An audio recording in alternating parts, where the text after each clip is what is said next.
അസ്സലാമു. ഞങ്ങളിപ്പോൾ ഉള്ളത് മക്കയിലെ തൻഈം എന്ന പ്രദേശത്താണ്.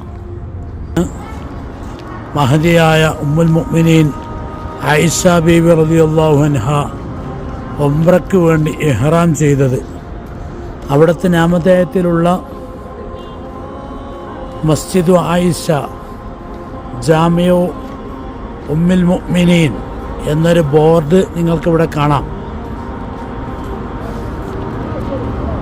മക്കയിലെത്തിയാൽ ഉംറ പൂർത്തിയാക്കിയതിന് ശേഷം രണ്ടാമത് ഒരു ഉംറ ചെയ്യാൻ ഹാജിമാർ അതുപോലെ ഉംറയ്ക്ക് വരുന്നവർ ഏറ്റവും അടുത്തുള്ള മീഖാത്തിലേക്കായി വരുന്നത് ഈ തൻഈമിലേക്കാണ്.